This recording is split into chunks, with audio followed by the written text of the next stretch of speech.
Board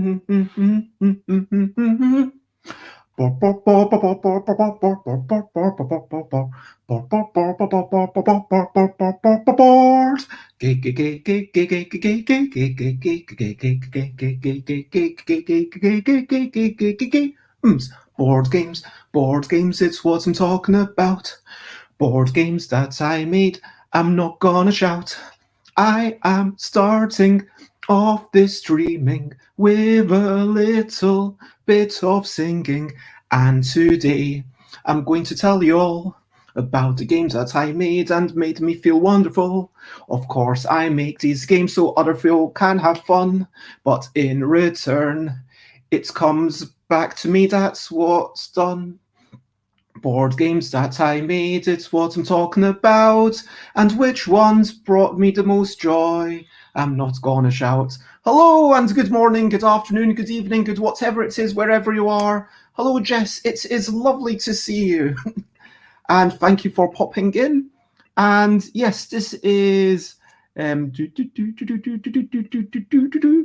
Beats and Board Game Bledder, episode 503, where I'm going to be chatting about which of my games brought me the most joy in 2021. I am incredibly privileged to be working on board games full time. I've made a whole bunch of stuff. I've been doing this basically full time since Kickstarter 2014. How long is that? Wait, is that 7? Is that 8 years? Because the Innerbind Kickstarter was in 2014. That's 7.5 years. Wow, I've been doing this full time for 7.5 years. Wow, I just realized that. Well, yes, I'm very privileged to be doing this for 7.5 years, essentially full time. At the start, for sure, it was partially thanks to the welfare system that was able to get unemployment benefits. But at this point, I've worked on so many games, and I'm not only in the past, but 2020, whereas the pandemic hit and I wasn't doing much. 2021, I was able to get back into game designing. I was able to go and make stuff. So it was really. I managed to make a lot of stuff, and I've been working on a lot of stuff. And yes, I just wanted to share the 10 things that brought me the most joy. Jess says, the Christmas jumper is now appropriate. Until tomorrow, the 12th day of Christmas, I have to admit, I do wear this jumper all year round. It's just a comfortable jumper. I mean, be not in your mind whether this is Christmas or summer. It's just a comfortable jumper to wear. Jess is going to a spin class. Apparently, I've been making games for 100 years. 7-year itch, suggests Jess. What's next? Roller coaster design? Bez coasters? I mean, I think that, for sure, I am going to make sure that next year I am taking care of my own body and making sure to walk outside every day. Like in the mornings, I am having a quick walk around, and in the afternoons as well. But in all seriousness, I think that, as I said on Monday in my song, I will be making games all my life. But anyway, and I have no idea what 7.5 hard is. All the best with that. That sounds like your spin class, and I hope I can entertain you. But for now, with a bit of further ado, let me start off going through the regular bits, and then I will get to all the things that brought me so much joy. Firstly, let's talk about recent highlights, living life and seeing the sights, recent highlights, playing games and other delights, recent highlights. What have you been up to? What have been some of your favourite things?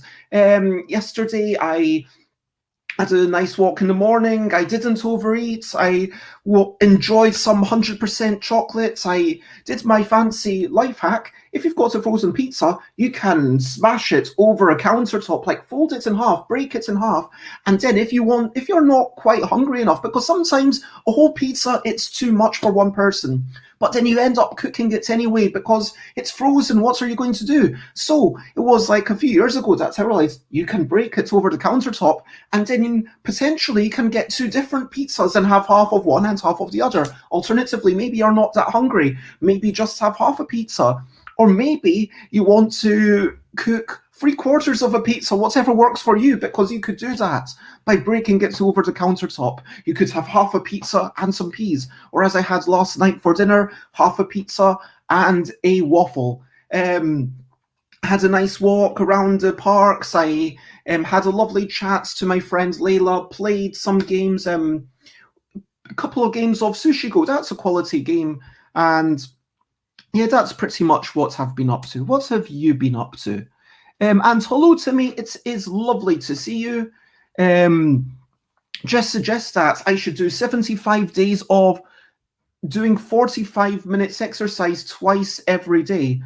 No, I'm not going to commit to that with you, but I'm going to do it in my own way. But check on me in a month. And a gallon of water. No, I'm good. That sounds way too much. And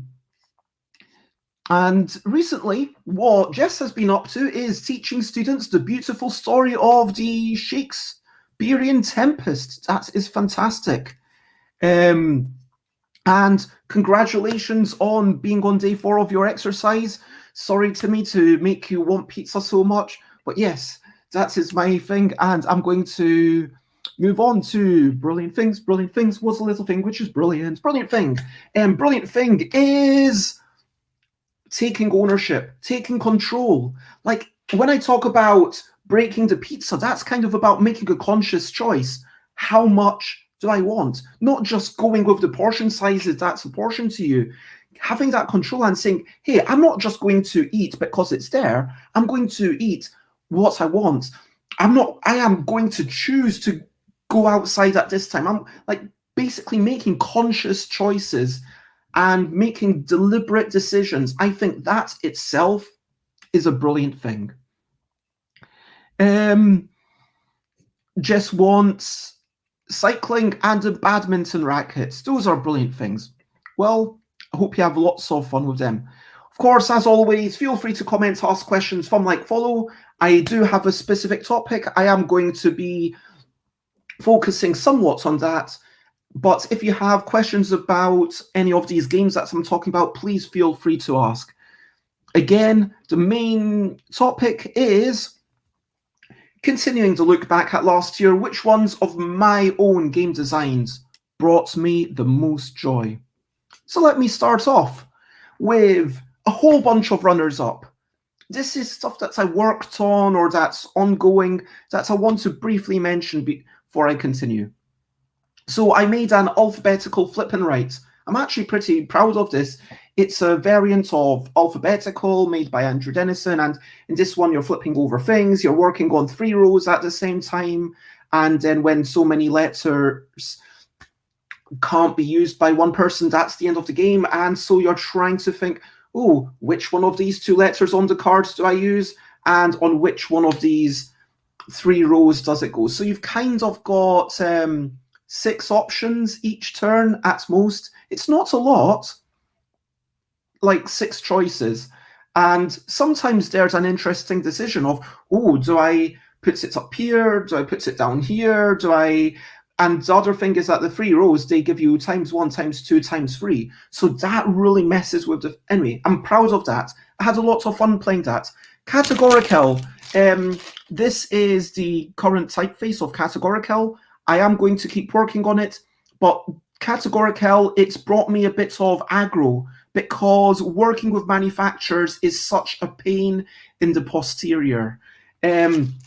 Couple, I'm working with Miles Atkinson.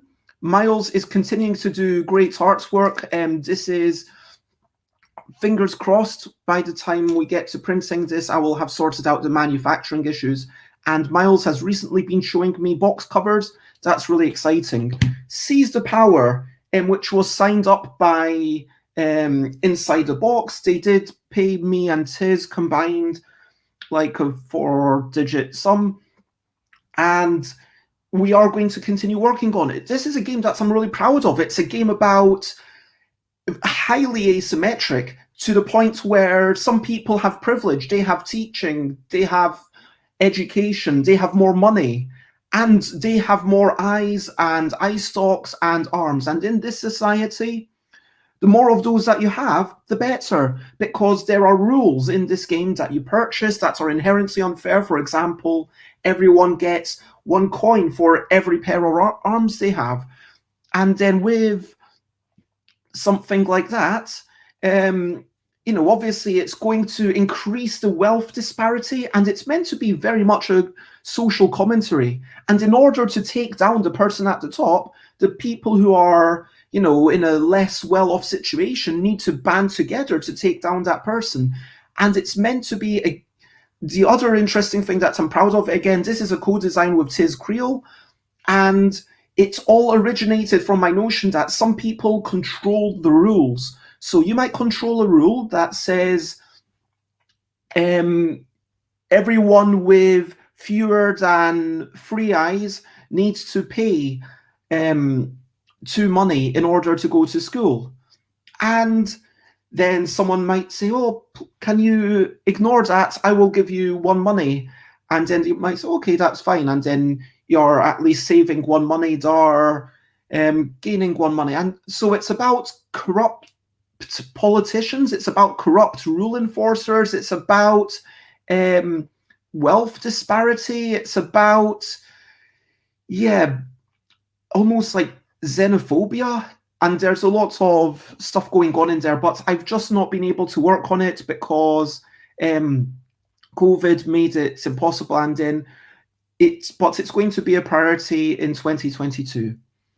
I did start a few other things. I started a real-time drafting game, which I think could be one of my future Bezzy bargain bags. An asymmetric deck builder map maker, which I did as a co-design with someone. And I made a game about identifying features, which I'm still working on. But these are early ideas. And I also had like a whole bunch of little ideas. Like this was a game about putting bits together. And there's a lot of games I worked on. This is by no means all the games that I worked on. But yeah, I just wanted to say things are continuing to go. And yes, exactly. Seize the Power is a game about social justice. I'm actually going to look up what we wrote a while back. A game about privilege, discrimination, negotiation, and subjugation of power is what we wrote about it a couple of years ago. And I still stand by that. Anyway, so number 10. This is more than one game. I didn't feel like I was able to pick out one particular game, but oh, and I want to say before I carry on also, like obviously all the old games like Kitty Cataclysm is still giving me delight, and I'm still enjoying watching people play it. But yes, 2021, the LDEC design entries. I had about 18 entries again, like 10, 20 entries, people putting in a lot of creativity. We also had the typography contest, but the game design contest is what it's all about. And looking through all of these, playing all of these, making tweaks on them, considering other options. And I think that at this point, I do know the winner. I think at this point, I know this is the one that should win. I am going to try and get back onto this and rewrite the rules for all of them as soon as I can. But I just want to say there was so much creativity where people were making solitaire games, games for big groups, games about bluffing. Obviously, a lot of games about words, but then a lot of games that didn't involve words so much. And all the time, I love seeing this, and I love being involved, and I love helping people essentially being the developer. That's my role in these things, being the developer, publisher, and saying, oh, have you considered this? This is a tweak that I'm making. That's a tweak that I'm making. And then games will still have that central core, that central spirit, but they will continue to mutate, hopefully becoming the best version of themselves. Number 9, HouseboatMoguls. This is a game that there's a few of these. I designed this on stream with 2 friends when I was doing a game jam last January. This was a great idea that I'd love to keep working on when we get to be able to do these things in real life. I did it with James Naylor and Dina Ramsey. So a lot of you might be familiar with Roland Wright. Roland Wright, obviously, it's originated with Yahtzee, those types of games where you roll some dice and then you write down bits, and then it's got a massive resurgence in the last few years. And Railroad Inc., where you're rolling things and then you're drawing things, and then you've got Roland Wright games where it's about making a little farm and drawing your farm. So it's becoming more about the drawing than the writing. And then you've got Flip and Write, where you're flipping a card, and then that card gives you information that you then write down or draw on your bit of paper. And with Make a Word Search, I made a read and write game where you're flipping through a book and you just find a list of words and then you work through that. But HouseboatMoguls, the central core idea was that it's a vote and write game where people are voting on what should be the options, and then whatever you put in. And like, there's just something really cool about the idea of people saying, okay, I'm going to draw something that's good for me and awkward for you, and hopefully we'll be able to draw these things. And also, it allowed me to work with Dina Ramsey and James Naylor, and that was just a lot of fun. And yes, I did say Yahtzee. The next game, another and Write game. This one was a Roland Wright, Dinosaurs Love Spicy Pies. I worked on this with Tiz Creole and Rita Modal. The central cool thing about this was that when you've rolled all your dice, you play cards, and then it's the cards that allow you to draft these dice. And then that card playing in order to collect dice is quite an interactive thing. We continued working on it, but it never quite got to something that a publisher would want to take on. And we felt like, in my mind, I always felt like it would be really nice to make a big sort of campaign style game, which I really love the idea of, but yeah, it never went anywhere. And we did work on it for so long, but it was just a joy to carry on working with Rita and Tiz, and the actual process of this. I think this is kind of a recurring theme, that not all of these games went somewhere. Not all of these games were finished, let alone published. But the actual process of working with someone else, that's a really nice thing about doing a collaboration and a co-design. I want to bring up next Hunter's Pie, also known as Aurora, also known as Yo Dog, I heard you like moving gnomes, so move a gnome to move a gnome to move a gnome to move a gnome to maybe remove a tile. Yes, you move a gnome to move a gnome to move a gnome to maybe remove a tile, because there's 3 gnomes and then it's kind of a cause and effect.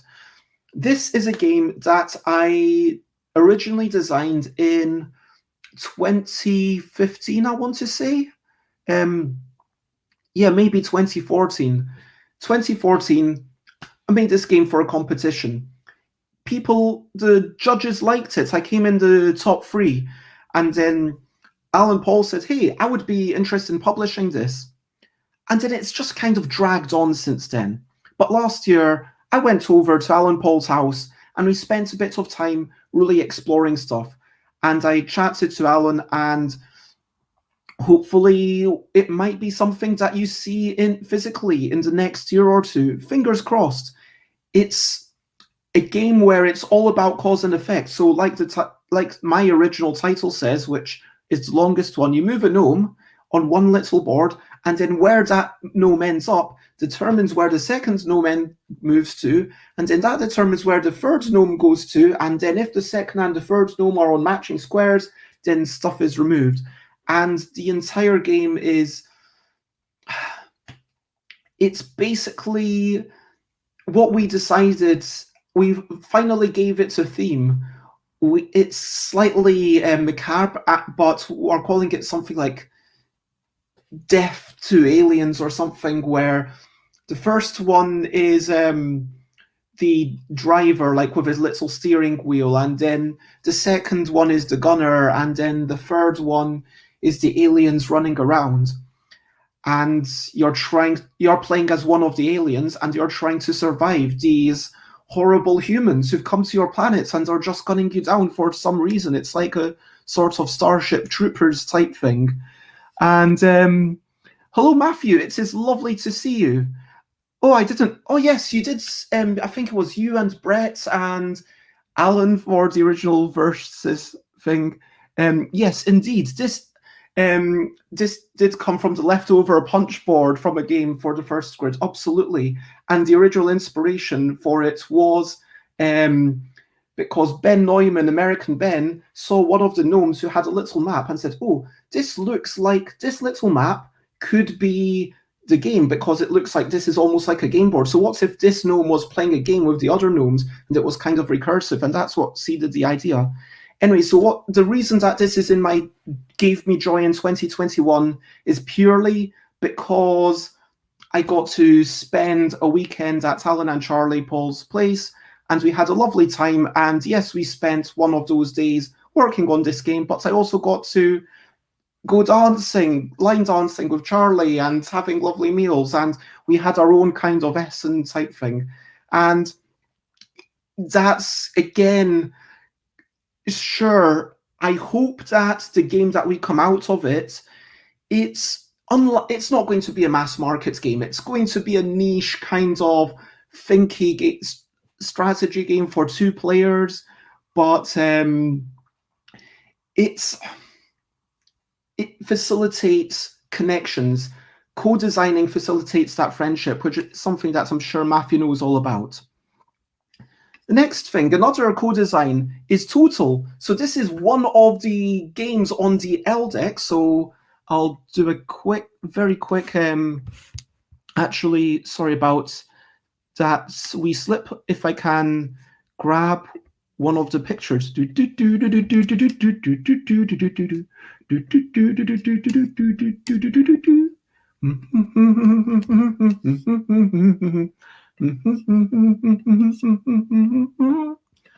Okay, so yes, Twitter. This is the LDEC Twitter, and every 4 times a week we've got a different game. And with Total, this was Alex Cannon's design.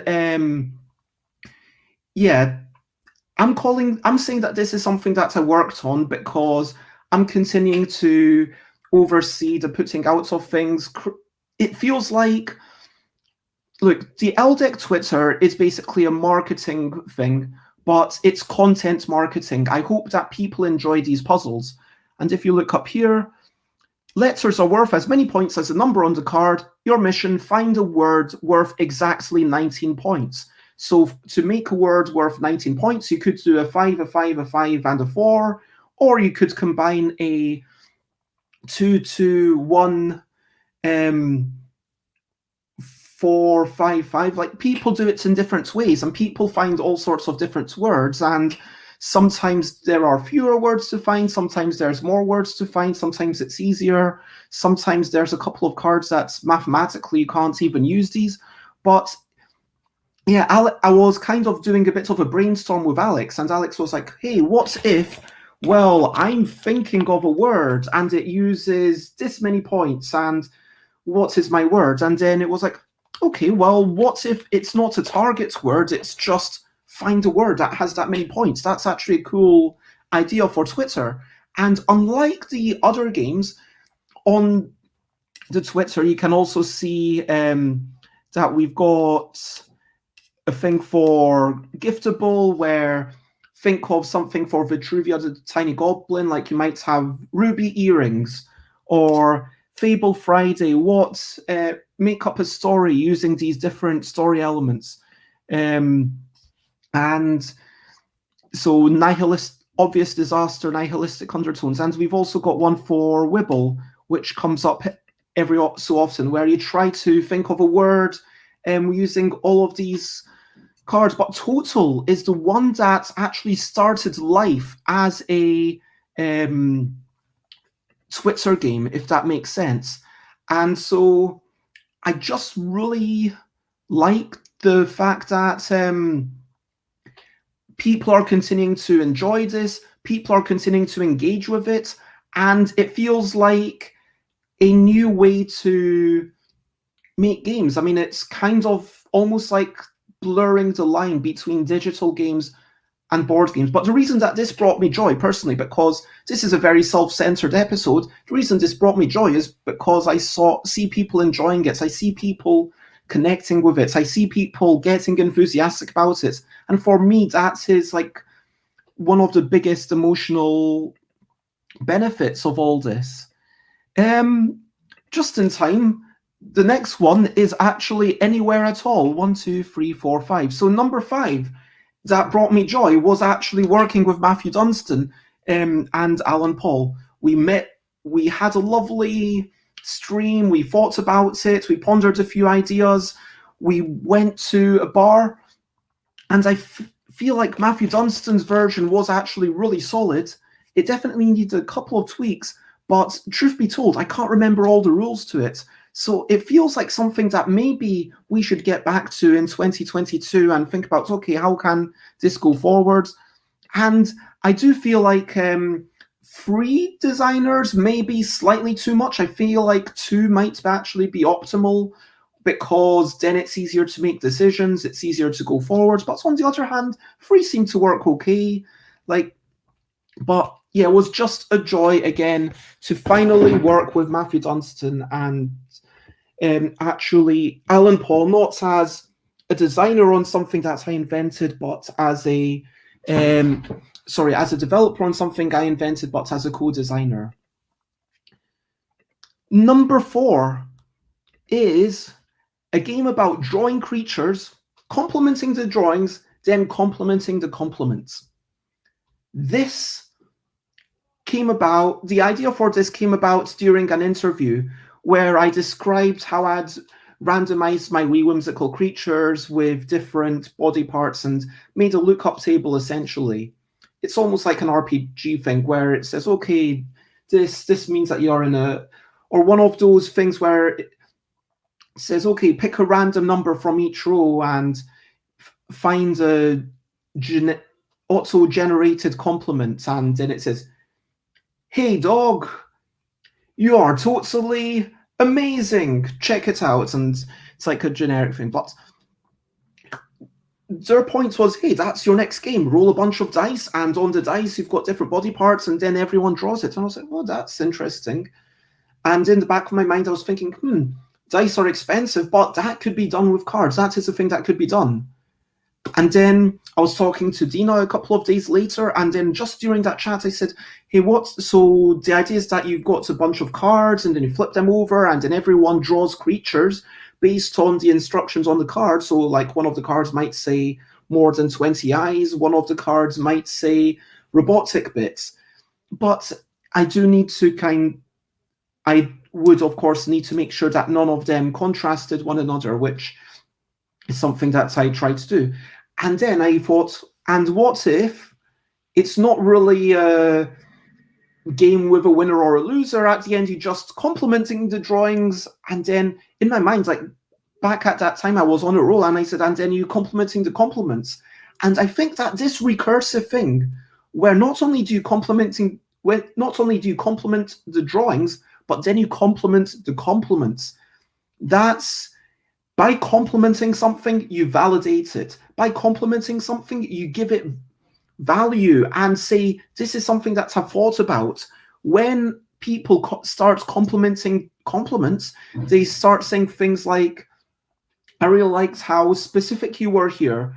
Or I remember David Brain in one of the drawings that we did, David Brain said, oh, I was going for whimsical. So the fact that you used that word made, it wasn't the word whimsical, but might have been like jaunty for the hats or something. And so David Brain was like, I like that you sort of see what I was going for. And so every time I've playtested this, people just end up smiling. And unfortunately, it's not something that you can buy yet, but I did have it as a free download that will be coming for people who backed the original A Game About Wee Whimsical Creatures and trying to identify them after someone makes noises.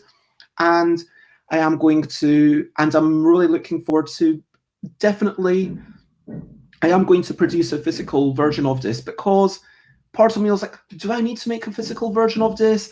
Can I give it enough artistic input? But then by making a physical thing, it means that those people who might not have the time to do a print and play get to make a thing. Speaking of print and plays, hello, P&P community, it is lovely to see you. And this is number 4 in my games that gave me the most joy last year. Number 3 and this is probably going to continue to bring me joy next year, because I predict that people are going to continue to enjoy it, fingers crossed. And like I say, just the reason it gave me joy is when I play it, I smile, I feel good, and when I see other people are also smiling, and obviously I feel good about making people smile. Number 3, a game about quickly grabbing creatures that are totally different and watching out for turnips. So in this game, you've got a whole bunch of creatures, and some of them are totally different. For example, these two have different numbers of eyes, different numbers of appendages, and different number of leggy things. One's got 1 tail, one's got 2 legs. So they are totally different. In your hand, you have a stack of creatures, and each creature you grab needs to be completely different to the previous one. Sorry about the building work outside, I do apologize. And you've got 36 of these creatures. Some of them are a bit similar. For example, like if you were to grab one of these after the other, well, they both have tails, so they are not totally different. You've also got turnips. Obviously, turnips are totally different to anything, and you've got to count your turnips. So you can go creature turnip, creature turnip, creature turnip, but 5 is the maximum. If you grab more than 5 turnips, you're out of the game. And I am proud of it. You can see all the artwork on the back, like tiny little versions. I feel like this just came together really nicely. It was quick to make. It felt like, hey, I've had this idea in my head. I started this idea in 2020, but then when we got back to playtesting, I did more playtesting. I was like, oh, turnips, oh, that's really good. And then that was the thing that made it work. And then I was, okay, the game is done. Now that the game design's done, what do? Well, I spent literally like 2 days blitzing through this, not sleeping very much, but then making all the creatures, doing all the turnips, and then Chris scanned it in. We did a busy bargain bag, and I printed 100 copies, and it's basically sold out. And people are saying that they've enjoyed it, and I think there's something really nice about being able to do that, about being able to have the idea of say, okay, this is good, at least for now, this is finished, and then I've made it, and then I showed it at Dragon Meet. I took it to Dragon Meet, one of the very, very few conventions that I went to in 2021. I went to like 3 conventions, I want to say. But anyway, I took it there. People were having so much fun. And obviously seeing people enjoy it, seeing people purchase it, seeing people resonate with it, that was all fantastic. And I think that this was my second Bezzy bargain bag. I am going to take it to Kickstarter for a bigger print run, but yeah, I'm really happy with the whole notion, and this gives me confidence that future Bezzy bargain bags will be quite good. Oh, thank you so much, P&P Community. That is a lovely thing to say. P&P Community says, my family love playing your games, so much fun. And so thank you so much. I really appreciate that. And that is kind of what makes it, for me, worthwhile. Like, some people have children. I do not believe that I will probably ever have children, but yeah, this is kind of a way of hopefully leaving a positive mark on the world. Like, people might enjoy grabbing there's another turnip. Grabbing these creatures that are totally different and grabbing the turnips. Aw. Jess says, you have me. Thank you very much. Jess asks, were you not a bit scared to go to Dragon Meet? So Dragon Meet, like UK Games Expo, there were a lot of precautions taken. People were wearing masks, people had to be double vaccinated, and I felt totally okay with it. And it wasn't like right now. Right now, I think that with the variants, it's kind of surged up, but because of all the dragons. Okay. Anyway, so number two. Well, there's one Bezzy bargain bag that I've not mentioned, which is a game about wee whimsical creatures and trying to identify them after someone makes noises. So this is the backs of some of the cards where you can see basically all the creatures. And yeah, there's all these double-sided creatures. I think I've drawn 96, but there's only 80 in the deck because that's how the maths works out for the cards. Yeah, basically in this game, you've got 5 creatures laid out, and so I might just see if I can play a really quick game. So you've got 5 creatures laid out. Let's say you had 1, and then you give them numbers. 1, 2, 3, 4, and 5. Can you see that one? Yeah, that's good enough. And so then I take the cards that say 1, 2, 3, 4, 5, and these have numbers on them. I give them a little shuffle. I look at one secretly, and I'm going to make a noise. Oof. Okay, so my noise is going to be...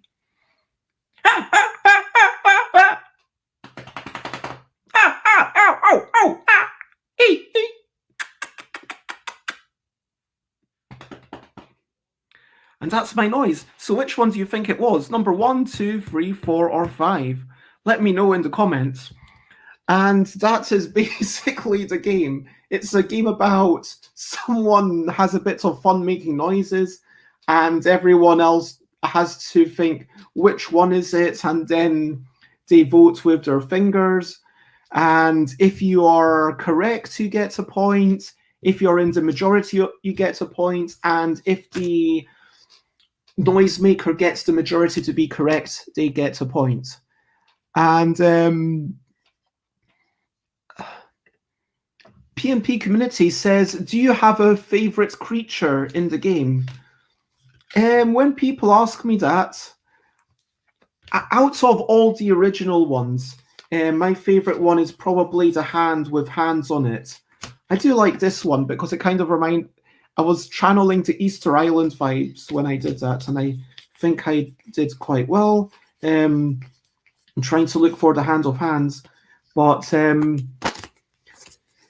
yes, a lot of the ones that I found that I did for the second edition, where they were based on people that kind of add. Oh, here, this is definitely one of my favorites. So it's kind of a hand. It's kind of like fractal because each of the fingers ends up in another little hand. But then I also really like the ones that are based on people like this. Like all the ones that were commissions, I'm really proud of how they all turned out. Kathleen Mercury's thing. I do like Chris. This is meant to be vaguely based on Chris Bromley. This is also Kathleen Mercury, just because Kathleen Mercury had a really cool idea. By the way, my noise was meant to be this one. So I was trying to make lots of noises, but maybe I didn't quite make enough noises, and it was kind of kissing because I feel like those lips, it's e, but maybe I should have made it e and yeah, maybe my noises weren't as good as they could have been, which is why no one got it correct. P&P Community said number 4, and CD, hello CD, it's lovely to see you, said number 1, and thank you for joining. It is a delight to have you. Oh, thank you. And so yes, why did this game bring me joy?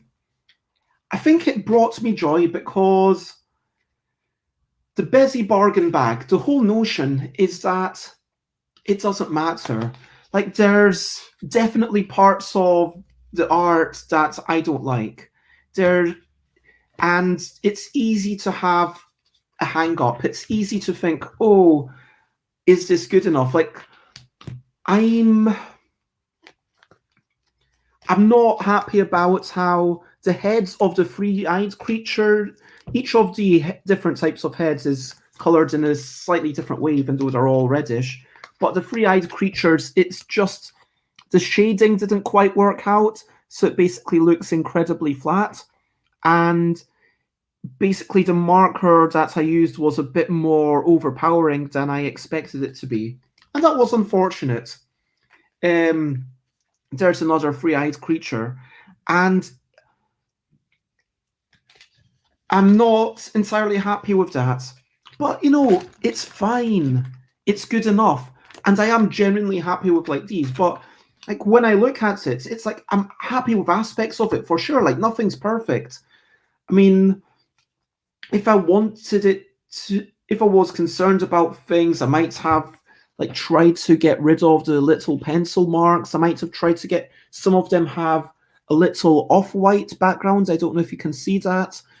I would have tried to make it more consistent. Some of them are just purely white. I probably would have made it so that all of them are slightly off-white, like this one, if I'd really put more... But then there's something incredibly freeing about making a bunch of creatures. I worked on the original 80 creatures over the course of 2 weeks. Getting up, working flat out, like I had a little, like I was checking the clock, kind of timing myself, trying to draw these things as fast as I could, trying to average like 10 minutes per drawing, which I was basically able to do. And then I'd draw until like maybe 11 o'clock or whatever, and then I'd be like, okay, that's me done for the day, now I'm going to get on with other stuff. That was a really nice way to do it. And then at the end, it was like all these things, and then yeah, Chris did all the scanning. Yeah, here's one of the original pictures. And when it was like all put together, part of me was like, oh, some of them are slightly not as centered as I would have liked, but let's not worry about it. Let's not worry that, yeah, the black is marginally cut off. It's not a big deal. I mean, sure, it's an imperfection, but it's a busy bargain bag. What are people expecting? And busy bargain bags, it's partially about offering people better value, but it's partially about freeing me up from all those anxieties. Because when I'm selling something in a nice box, it's easy to think, oh, is this good enough? People are going to be spending like 12, 15 quid on this. And that's not like a super expensive game, but still, it kind of feels like, now I'm printing 1,000 copies of this. What's going to happen? Whereas with this, I realized I can print a whole bunch of things. If I put it into a bag, even if I print literally 50 copies, I can make a marginal profit. that profit isn't going to pay for my time. I'm not even getting minimum wage if I sell 50 copies, but hey, at least I get the emotional payoff of, hey, a bunch of people enjoyed it. And frankly, I'm probably going to stick to 100 copies minimum based on, it seems like that's what I can easily sell. And then I did 50 copies thinking, yes, once, as long as if I sell out by the end of UK Games Expo, if I sell out by the start of Sunday, that will be good. Instead, I sold out like at 9:50 a.m. on Saturday. So like I still had 2 days to go of the 3-day convention. And so clearly I printed too few. But I think this is definitely going to be my new business model.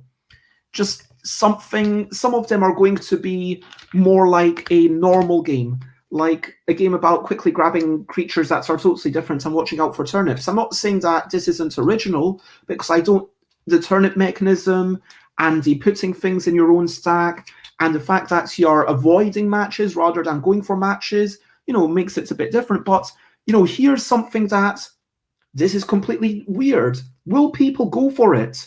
I don't know. And as I look to the future, my number 4 game, a game about drawing creatures, complementing the drawings, then complementing the complements, will people be willing to spend money on that? Well, it's only a $5, so hopefully they will. And yeah, it's all about the lowering the anxiety, and that's just a really nice thing. And quickly, hello, Alex. It is lovely to see you. Would love a shirt with all the creatures on. Thank you very much. I love that idea. Yes, and you know what?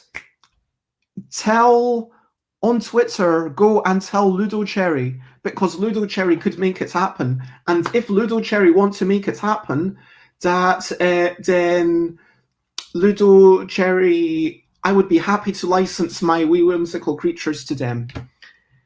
Anyway, so yes, I'm up to number 2, and I know that you are waiting for number 1, but I just want to, again, express how much joy this brought me. It brought me joy in the drawing, because I was blitzing through them, doing like 10 minutes per creature, and they didn't have to be perfect.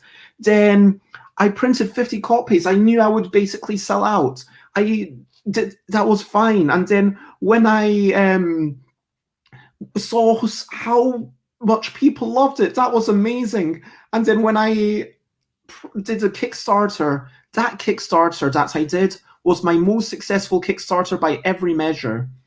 I've delivered all the physical copies. I got more backers than I've ever gotten before. I even made some money. With the couple law, I basically ended up making about £2,000-3,000, I think, off that, which I'm reinvesting to pay Chris to work for me 2 days a week rather than just 1 day a week. And this is, yeah, it feels like the birth of something new, and that's why this is my number 2. And my number 1 game that brought me the most joy out of all my game designs in 2021, it might surprise you, because this is a game that I didn't make this year, but frankly, and this is going to sound terrible, money is important. So yes, basically, Yogi and the Yogi Guru started off life as in a bind. I couldn't find a copy of those in time for my stream, but it's been a journey. Like, I started designing it in 2012, I want to say, ran the Kickstarter 2014, I got it out to shops in 2015, and then Dave Cousins was so good showing it to companies, including Gigamic. Gigamic licensed it from me. They wanted to have it out in 2016, but then this came out properly in 2017, and it's just been selling since 2017. It sold, and then they asked for a sequel in 2019. They've not asked for a third sequel, but hey, 2020 and 2021 were a bit weird. But yeah, I'm looking forward to doing a junior version at some point. And this basically gives me an income. It pays me about 12 grand a year, which I am below the point where I need to pay tax. I am not paying tax because I don't earn enough, especially given like all my expenses. But this allows me to pay rent. This allows me to buy food. This allows me to not have to work in a supermarket. 2014, I was, working in a supermarket. I'm not going to say its name. I was doing things I didn't care at all about. And then in the subsequent years, I've worked for Alley Cat Games based on this. But now, like, the sales keep trending upwards as more and more people become aware of it, because it is a good game and people keep enjoying it. And emotionally also, people, like, I got a message from someone who says, hey, I played in a Bind Junior with my family, and then I got a message from someone else who was like, I really, really, really want to buy in a Bind off you. Is there any way that I could buy this? I have so much emotional attachment. And, but I'm calling it yogi, but this represents obviously the whole thing. But fundamentally, yes, money does matter, and I'm sorry to say that. But yeah. So just says, give me joy in my heart, keep me playing till the end of day, by Jesus or someone, it's a hymn. Alex says, played a few games of Yogi last night and we had a brilliant time, laughter all around. I'm glad to hear that. And people continue to enjoy it. And of course, it's the fact that it's selling. Yes, it's money. It's also validation. The fact that I occasionally see a new review of it or a new mention of it or something. And thank you very much, CD. Thank you, Jess, who all say awesome. And PMP Community says, I will have to get a copy of Yogi, not got them. Definitely get the original first. The sequel has wild cards in it, which are my favorite things. And I think it's worth buying just for the wild cards, but also the blue cards are quite cool. And the other cards make it more difficult. So it's up to you. Do you want a game where it involves the lower body and then you might end up having like a foot above the deck and stuff? But the original is fairly simple. Just says, I remember your jobs. They sucked because they weren't your passion. Yeah, exactly. Like, I'm in a sense, working and for anyone and getting paid an income, it is its own kind of validation. Obviously, whether you win an award or get some sorts of money as constant royalties, or whether you hear someone saying, hey, I played Yogi recently, then it's, again, validation. And yeah, so in conclusion, these are the games that have brought me joy. I'm going to go through them very quickly. All the LDEC design entries, working on them, working with Dina Ramsey and James on HouseboatMoguls, getting to work with Rita and also Tiz, getting to stay over at Alan Paul and Charlie Paul's place to work on Aurora, as I think it's currently being called, although we're going to change the name once more. And yeah, it's fun working on that, and it's kind of felt like it's led to friendships because co-designers become friends. Total, invented by Alex Cannon, who's in chat, like kind of the line between something that's digital and something that's physical, it's really interesting, and seeing people engage with it. And unlike something where I print it and then some people engage with it, in their own private space, here I can actually see people engaging with it, which is amazing. Getting to work with Matthew Dunstan, seeing people smile and making myself smile with compliments. And I think this should be the third BBBB503 bag for sure. This is quite experimental, but I'm really proud of it. yeah, just the fact that this came together so nicely, and I am, even though it's not perfect, I'm really proud of the art, especially the turnips. I feel like the turnips came out really well. Where's another turnip? Um, Here's another turnip. You've got 16 turnips, and there's no reason for them to be unique, but they are all totally different. I mean, they're not totally different. They are turnips. They're all very similar by design, but you know what I mean. They're all uniquely drawn. Number 2 was a game about wee whimsical creatures and trying to identify them after someone makes noises. Just the reaction, the fact that, again, busy bargain bags lower my stress and anxiety. And Yogi, the fact that, frankly, there's another publisher doing this. You can buy this from me if you want. You can go on to stuffbybez.com/bigcartel and order it. But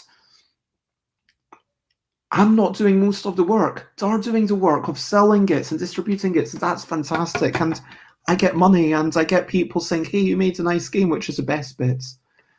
And yeah. So, yes. Thank you, everyone, for being here. And we've got, hopefully, Jess makes it to spin class. We've got a bit of chat about that. So let me say, over to you. What are you up to? You can share, but only if you want to. Is there anything you want to share? Something you're looking forward to? Something that you want to do or that you need to do? Whether it's fun and frivolous or super serious, feel free to share, and I promise you that I care. Today, I am going to take a bath. I'm going to check up on Chris, make sure that they're okay, because they're meant to be working for me, but from home. Yeah, going to, although they have had sleeping problems recently, so frankly, if they feel like they need to sleep until 12, then that's up to them. But Jess asks, have I washed my hair this year? Maybe, I think so. I think I did it. Yeah, I think I did. I'm not sure. Maybe. Anyway, it doesn't matter. But what are you up to? Jess hasn't. CD is going to make a lovely dish with fish that she caught today. Wow, that sounds amazing after a good sleep, obviously, because it's like, what, 12 p.m.? Wait, 10 p.m.? Is it 10 p.m. in New Zealand? But that's, yeah, exactly. CD caught a fish. Congratulations. Thank you, PNP community. I'm glad that you enjoyed the show, and have a lovely day yourself. And yes, tomorrow I will be finishing my wrap up of 2021. I've talked about the games that I didn't make. I've talked about the games that I did make. And tomorrow I'm going to talk about maybe some things that might not be games at all. I will probably be talking about some game design lessons, but I'll be talking about maybe some of the lessons that I learned in 2021 and the notable experiences. I'll have a quick look. I'll kind of write up a thing on Facebook tonight, and or maybe in my own. I use BBBB, like my own text editing software, and be like, okay, these are the things for last year. But today I am going to have my final day of being chill. I'm going to have a wee cycle. I'm possibly going to see someone. We'll see how it goes. Whatever I do, I'm giving myself permission to say, yeah, it's okay. But tonight I am going to draw a few more things for Giftable. So yeah, tonight at 10 p.m, I'll do a couple of hours of work before going to sleep. Oh wow, it's 12 midnight. So midnight is actually 12 a.m. Lots of love, CD. And for now, yes, we're almost at the end. To recap and wrap up, once more, I made a bunch of games. I really appreciate it. I think that the things that have given me the most joy is seeing people connect with them, working with cool co-designers, and when it's like a focused thing, whether that's in real life or on a stream, that's something I enjoy. Getting money for games, that's definitely something that brings me joy. And also lowering my anxiety with the Bezzy bargain bags, where it's like, yeah, this is a fiver, so I don't need to worry too much about perfection. And so I think, in summary, those are the things that brought me joy. Money, seeing other people have joy, lowering my anxiety, and me by lowering the price, that lowers my anxiety. And what's the other thing that I said? Oh yeah, working with cool people, including Alex. Like that's why total's up there. But yes, thank you very much. Lots of love. And the only thing at this point I'm going to say is, yeah, I'm just going to finish up. I'll say, if you want to check me out, I am Stuff by Bez everywhere. Buy stuff at stuffbybez.com/bigcartel.com. Twitter.com/stuffbybez is where I tweet. Instagram.com/stuffbybez. Twitch.tv/stuffbybez where I'm streaming. YouTube, and also stuffbybez.com/discord. Go to this page and that will tell you what's happening over the next few days. Share, spread the word. Thank you, everyone. You are all awesome. Have a wonderful sleep. Have a wonderful day, whatever you're up to. So much love. And the only thing left for me to say at this point is bye, bye, bye, bye. This is the Sorry, I just need to pause for a moment. A game about grabbing creatures and watching out for noises. If you grab the creature, someone around the table is making the noise of you're out. I love that. A bit hard to adjudicate, but I really like that thinking. Anyway, I like it. Bye, bye, bye, bye. This is a goodbye song. Bye, bye, bye, bye. Thank you for watching along. Bye, bye, bye, bye. This is the end of the show. Bye, bye, bye, bye. And now it's time to go through. Bye, bye, bye, bye. This is a goodbye song. Bye, bye, bye, bye. Thank you for watching along. Bye, bye, bye, bye. This is the end of the show. Bye, bye, bye, bye. And now it's time to go. Bye, bye, Alex. Bye, bye, Timmy. Bye, bye, CD. Bye, bye, Jess. Lots of love. Bye, bye.